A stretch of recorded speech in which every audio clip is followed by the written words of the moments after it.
ದಕ್ಷಿಣ Africa ವಿರುದ್ಧ ಮತ್ತೊಂದು ಜಯ ಭಾರತ ಸರಣಿಯಲ್ಲಿ ಮುನ್ನಡೆ.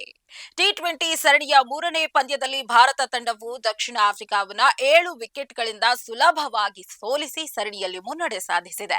ಧರ್ಮಶಾಲಾ ಕ್ರೀಡಾಂಗಣದಲ್ಲಿ ನಡೆದ ಈ ಪಂದ್ಯದಲ್ಲಿ ಟಾಸ್ ಗೆದ್ದ ಭಾರತದ ನಾಯಕ ಸೂರ್ಯಕುಮಾರ್ ಯಾದವ್ ಮೊದಲು ಬೌಲಿಂಗ್ ಆಯ್ಕೆ ಮಾಡಿಕೊಂಡ್ರು. ಮೊದಲು ಬ್ಯಾಟಿಂಗ್ ಮಾಡಿದ ದಕ್ಷಿಣ ಆಫ್ರಿಕಾ ತಂಡಕ್ಕೆ ಭಾರತೀಯ ಬೌಲರ್ಗಳು ಆರಂಭದಲ್ಲೇ ಆಘಾತ ನೀಡಿದ್ರು. ಕೇವಲ 7 ರನ್ಗಳಿಗೆ ಪ್ರಮುಖ 3 ವಿಕೆಟ್ಗಳನ್ನ ಕಳೆದುಕೊಂಡ ದಕ್ಷಿಣ ಆಫ್ರಿಕಾ ಅಂತಿಮವಾಗಿ 117 ರನ್ಗಳಿಗೆ ಆಲ್ ಔಟ್ ಆಯಿತು. ಆರಂಭಿಕರಾದ ಕ್ವಿಂಟನ್ ಡಿ ಕಾಕ್ ಕೇವಲ 1 ರನ್ಗೆ ಮತ್ತು ರೀಜಾ ಹೆಂಡ್ರಿಕ್ಸ್ ಶೂನ್ಯಕ್ಕೆ ಔಟ್ ಆದ್ರು.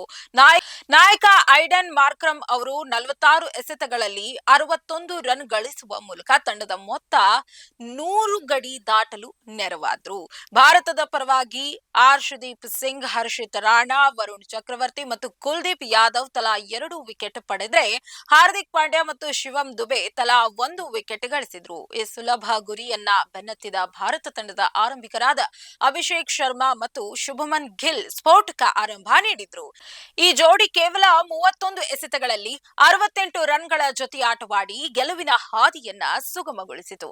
ಅಭಿಷೇಕ್ ಶರ್ಮಾ 18 ಎಸೆತಗಳಲ್ಲಿ 35 ರನ್ ಗಳಿಸಿ ಔಟ್ ಆದ ನಂತರ ತಿಲಕ್ ವರ್ಮಾ 26 ರನ್ಗಳ ಕೊಡುಗೆ ನೀಡಿದ್ರು. ಅಂತಿಮವಾಗಿ ಶಿವಂ ದುಬೆ ಸತತ 2 ಬೌಂಡ್ರಿಗಳನ್ನ ಬಾರಿಸುವ ಮೂಲಕ 15.5 ಓವರ್ಗಳಲ್ಲಿ ಕೇವಲ 3 ವಿಕೆಟ್ಗಳನ್ನ ಕಳೆದುಕೊಂಡು ಭಾರತಕ್ಕೆ 7 ವಿಕೆಟ್ಗಳ ಗೆಲುವು ತಂದುಕೊಟ್ರು.